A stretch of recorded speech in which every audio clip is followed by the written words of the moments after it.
दूसरा ये है गुरुजी कि जैसे हम कोई मतलब कोई हमारे साथ गलत करता है तो क्या उसको अपना प्रारब्ध समझ के भूल जाए या फिर उसके अगेंस्ट हम एक्शन ले सकते हैं। क्या गलत करता है जैसे? मतलब जैसे भी कोई हमें धोखा देता है या फिर कोई गलत करता है हमारे साथ मतलब बेईमानी करता है किसी भी पैसे को लेकर या फिर रिलेशन कुछ भी है XYZ, तो उसके लिए क्या या फिर कोई जैसे बड़ा केस है किसी के साथ हुआ है उसके लिए वो एक्शन ले कि या फिर मेरा ये प्रारब्ध है ये समझ के उसे अवॉइड प्रारब्ध करते हैं। नहीं है, ये मूर्खता है, अज्ञान।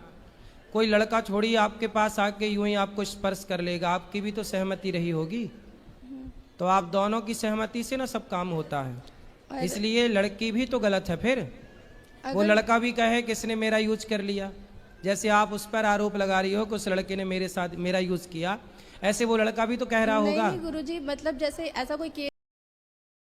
राधे राधे भक्तों, आज की प्रश्नोत्तरी बहुत ही अच्छी और ख़ास होने वाली है क्योंकि इस प्रश्नोत्तरी में बहन ने क्या पूछा, महाराज जी चौंक ही गए। आइए इस कथा को पूरा सुनते हैं। जैसे किसी ने मतलब कोई बड़े किसी की भी बिजनेस बात। में कोई मतलब किसी मतलब जैसे आप है जैसे किसी का बड़ा बिजनेस है तो किसी जो साथ हमारा में कहाँ रहते हैं- बिजनेस है? अरे नहीं सॉरी गुरुजी, जो आप सेवा कर रहे हैं हाँ। इसमें कोई जैसे भी आपके छोटा आपके साथ उसने क्या मतलब ये देखो, हम आपको- सबको सावधान होकर अपना, जैसे हम अपना कार्य करते हैं तो हम सब पे नजर रखते हैं कि कौन क्या कर रहा है।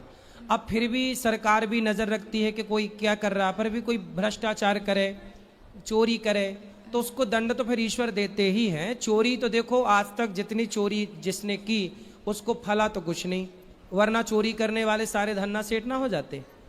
तो पैसा चोरी का टिकता नहीं है, लेकिन हमारे देश में तो चप्पल तक चोरी हो जाती हैं।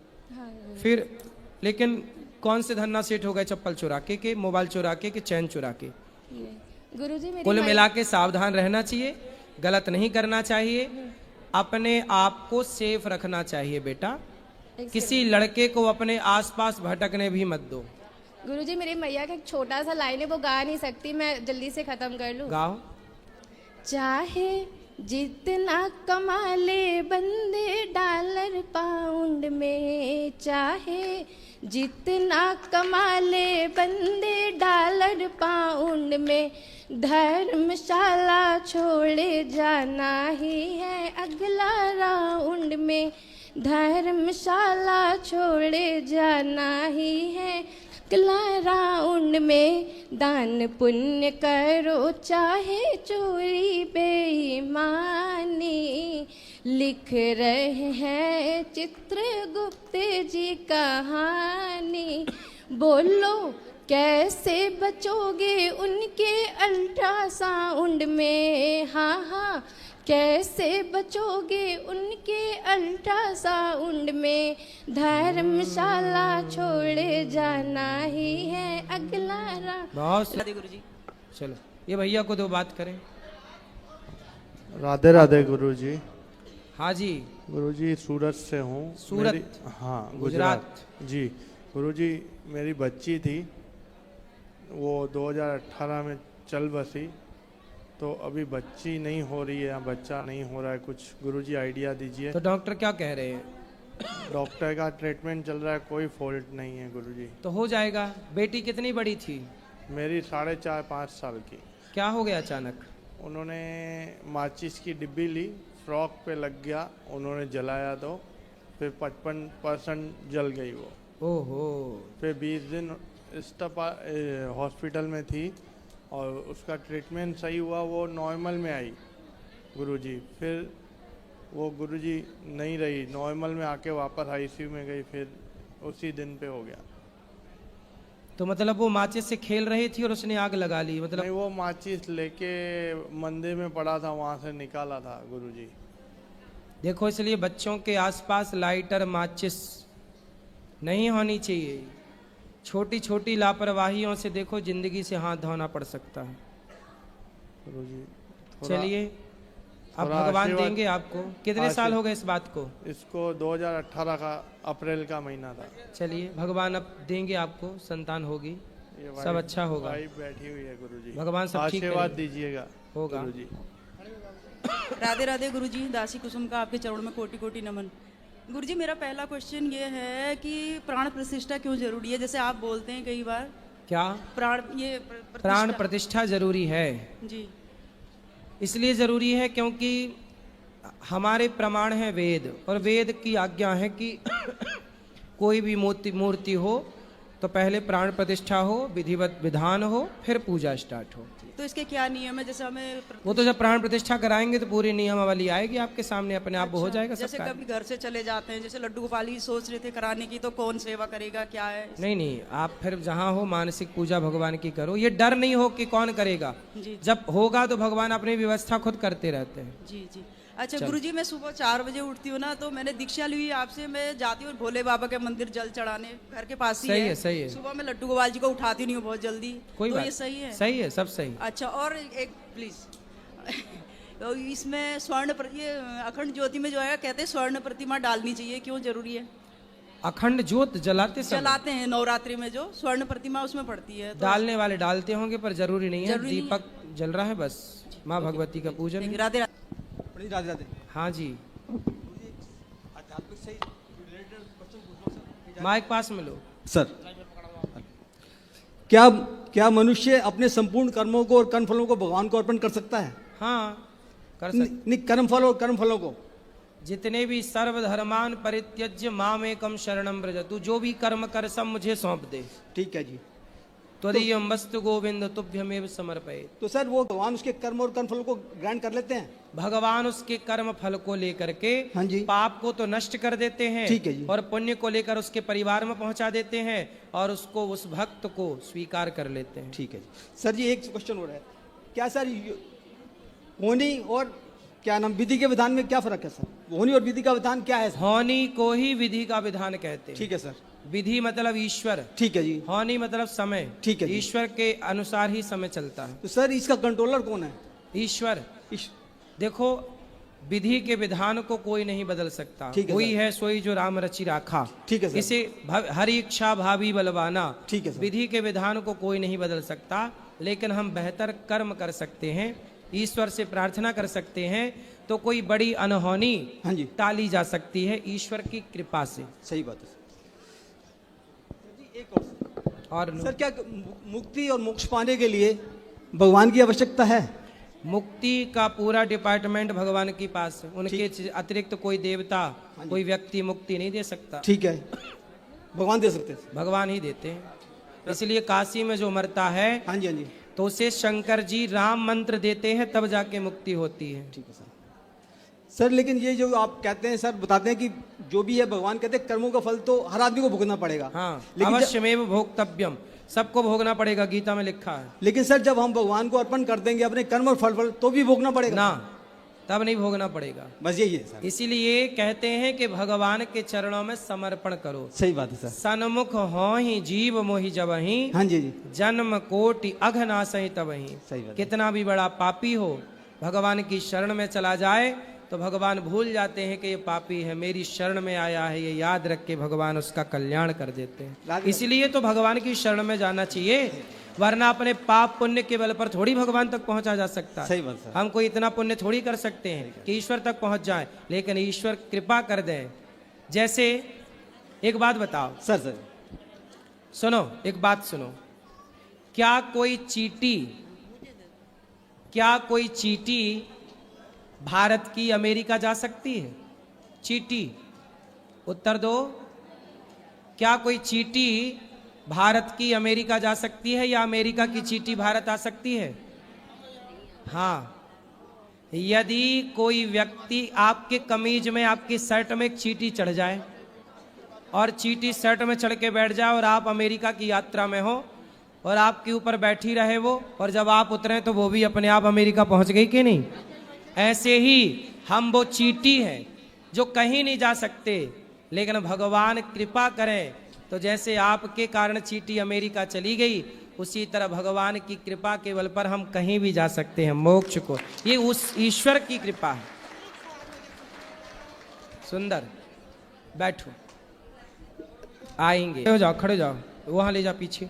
आप बैठ जाओ बेटा, वो बहन पीछे खड़ी हैं, उनको दे सबसे आखिरी में, फिर अभी आगे आएगा, अभी आपको भी देंगे। सब बैठ जाओ फास्ट।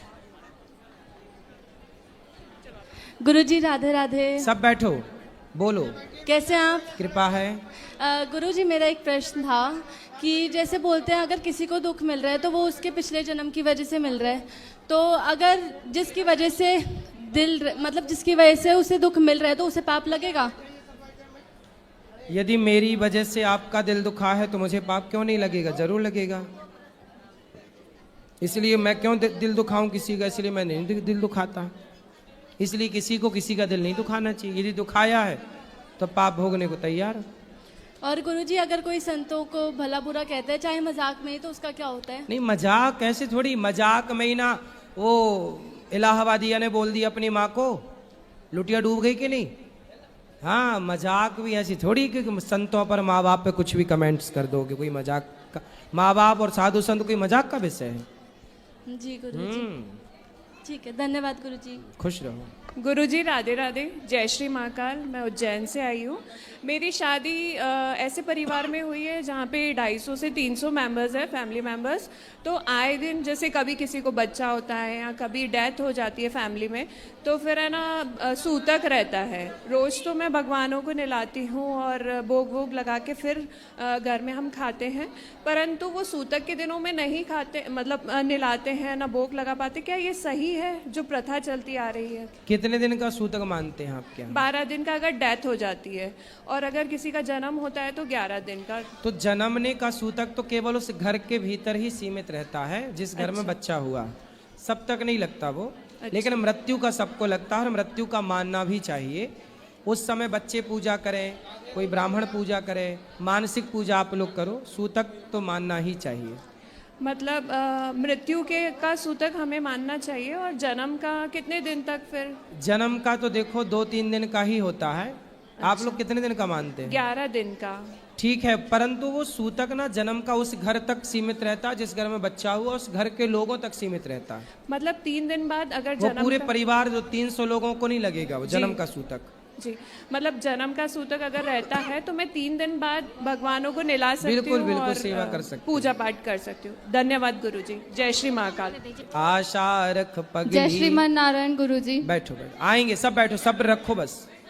गुरुजी, आपके चरणों में कोटि कोटि प्रणाम। मैं जयपुर से आई हूँ और गुरुजी 2021 में सपना आया था कि एक गुफा थी, वहाँ पर एकदम खाली था और एक ऐसे ही जैसे आप बैठे हैं तो एक सोफ़ा लगा हुआ था और बहुत से लोग खड़े थे साथ में।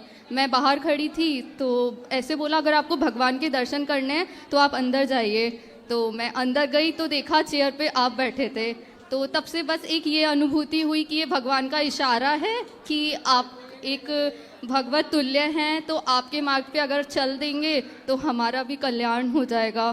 तो तब से गुरुजी, तब से आपको माना है सब कुछ, जैसे जैसे आप बताते हैं कथा में, प्रश्नोत्तरी में, तो सब कुछ सुनकर ही पूजा करना सीखा है। और अभी हम 84 कोस यात्रा के लिए आए हैं, तो एकदम 84 कोस यात्रा का तो बहुत ही अच्छा है, बहुत ही अच्छा कि हमारी एक तो रूम्स की अरेंजमेंट, और जैसे आप सुबह आए वहाँ पर आपने सबको गाड़ी में एक एक को चेक किया, सबकी व्यवस्था का, तो गुरुजी ये सब बहुत ही अच्छा है।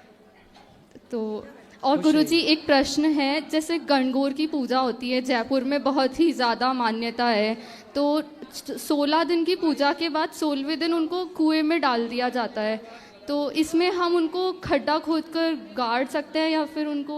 वो एक ही बात है, कुएं पे डालना, नदी पे विसर्जित करना, गड्ढा को, ये विसर्जन है। वो विसर्जन किसी भी तरीके से हो सकता है, जरूरी नहीं है कि कुएं में, जरूरी नहीं है कि नदी में, गड्ढा खोद करके पानी डाल करके विसर्जित करके माटी ऊपर से डाली जा सकती है। हाँ। ये सब विसर्जन की विधि है। और गुरुजी एक क्वेश्चन और है, एक बार आपने कथा में बताया था झूठे बर्तनों का बहुत ज़्यादा महत्व बताया था, वो क्लिप कभी मिल नहीं पाई, तो एक बार आप थोड़ा सा। कौन से बर्तन? झूठे बर्तन अपन किसी से उठवाते हैं या किसी से धुलवाते हैं तो? ऐसा है कि कोई ब्राह्मण, वो बात ब्राह्मण के लिए है कि जैसे कोई भी ब्राह्मण आपका जूठा गिलास, जूठा बर्तन, कई लोग क्या करते हैं आजकल नौकरों को रख लेते हैं, तो नौकर ब्राह्मण, अब ब्राह्मण भी गरीब होते हैं, तो कुछ लोगों ने ब्राह्मण को नौकरी पर रख लिया। ब्राह्मण को नौकरी पे तो रख लिया, पर ब्राह्मण से आप करा क्या रहे हो?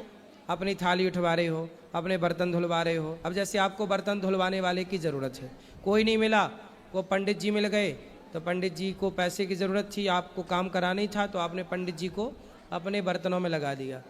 फिर व्यक्ति का पतन हो जाएगा। जो ब्राह्मण से कभी बर्तन नहीं धुलवाना। यदि ब्राह्मण को आपने काम पे रखा है तो ब्राह्मण को आप और काम दे दीजिए, कुछ और करिए, उससे आप भोजन बनवा लीजिए अपने घर का, यहाँ तक तो सही है।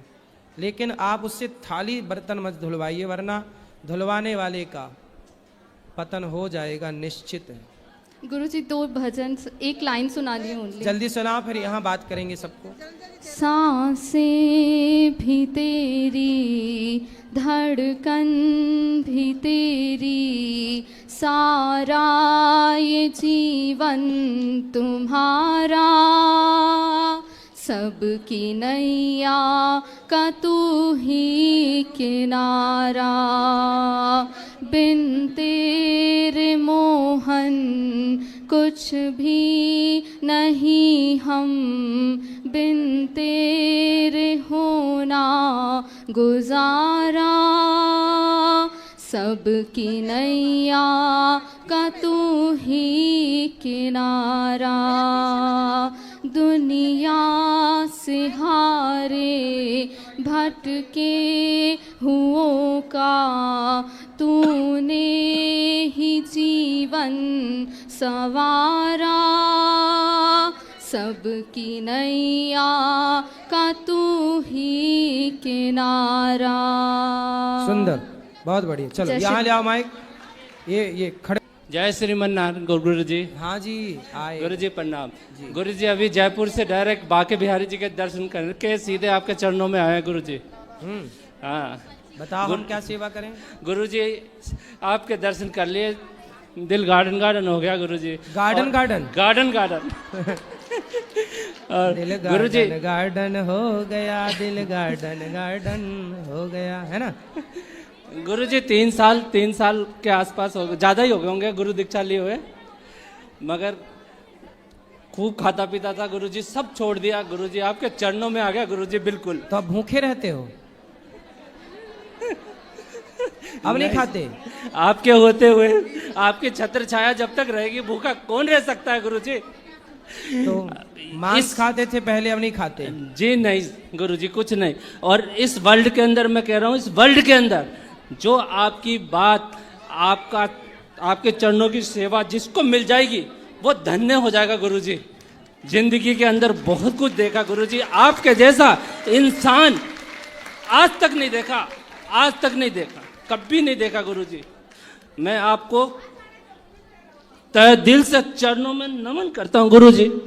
खुश रहिए। ये मेरी वाइफ है गुरु जी। वाइफ नहीं, धर्म पत्नी। धर्म पत्नी। कहो मैया। गुरुजी राधे राधे। बताओ। गुरुजी जैसे भागवत में आप बताते हैं मानसिक पूजा करना चाहिए, तो मन से जैसे। जय श्री महाकाल। जय श्रीमन नारायण गुरु जी। जी मैया। राधे राधे। राधे राधे। सबसे पहले आपके माता पिता जिन्होंने आपको जन्म दिया है उनको प्रणाम, आपके चरणों में कोटि कोटि प्रणाम। गुरु जी मेरा 2 प्रश्न है। हाँ। एक है कि मैं जब पूजा करती हूँ तो केवल जय श्रीमन नारायण करके पूजा करते रहती हूँ, कोई मंत्र नहीं पढ़ती। सही है, यही बड़ा सबसे बड़ा मंत्र यही है। नारद जी यही मंत्र तो जपते हैं, श्रीमन नारायण। मैं श्रीमन नारायण करके ही करती हूँ जी। और दूसरा प्रश्न ये है कि जैसे कुछ काम करने के लिए रखते हैं स्टाफ लोगों को, उन लोगों को मैं पेमेंट पूरा दे देती हूँ, लेकिन वो लोग जब बोलते हैं कि मुझे एडवांस दे दीजिए, मैं कहती हूँ कि अभी नहीं दे पाऊँगी, बहुत एडवांस लेते हैं, नहीं दे पाती हूँ। तो क्या है गलत है, मैं झूठ बोलती हूँ? तो नहीं, झूठ काय को बोलती हो आप? बोल दिया करो कि भाई एडवांस नहीं दे पाएंगे। लोग जिद करने लगता है कि मुझे जरूरी है, दे दो कुछ। 5,000 10,000 एडवांस लेते हैं तो नहीं समझ में आता है। 10-15 स्टाफ चलाती हूँ मैं। सही है। तो इसमें झूठ बोलते हैं हम कि नहीं देते हैं, तो क्या पाप है? नहीं, झूठ बोल के मना काहे करना, सीधा मना करो कि बेटा नहीं देंगे। नहीं मानते हैं सदा काम करना, हमें ये एडवांस के चक्कर में ज्यादा ना पड़ा करो। जी नहीं मानते हैं, इसीलिए पूछ रही हूँ। तो दे दिया करो 5-10 हजार। जी वही नहीं मानते हैं, फिर तो वही दिक्कत लगता है। जी ठीक है गुरु जी। उनका भी घर परिवार है जी, दे दिया करो 5-10 हजार। ठीक है।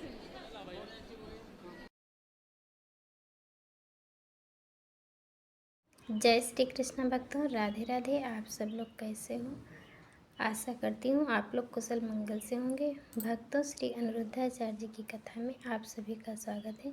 महाराज जी के प्रश्नोत्तरी में बहुत ही लोग आए हैं और अपने अपने सवाल जवाब कर रहे हैं। महाराज जी ने सभी के जवाबों का बहुत ही अच्छे तरीके से जवाब दिया है, क्योंकि महाराज जी के यहाँ जो भी आता है बहुत ही अच्छे तरीके से महाराज जी सभी के सवालों का जवाब देते हैं। इसलिए महाराज जी की कथाएं बहुत ही अच्छी लगती हैं, क्योंकि जो व्यक्ति के बारे में जानकारी नहीं होती सभी लोग महाराज जी से अपने अपने प्रश्न पूछते रहते हैं। इसलिए महाराज जी की कथाएं अच्छी लगती हैं।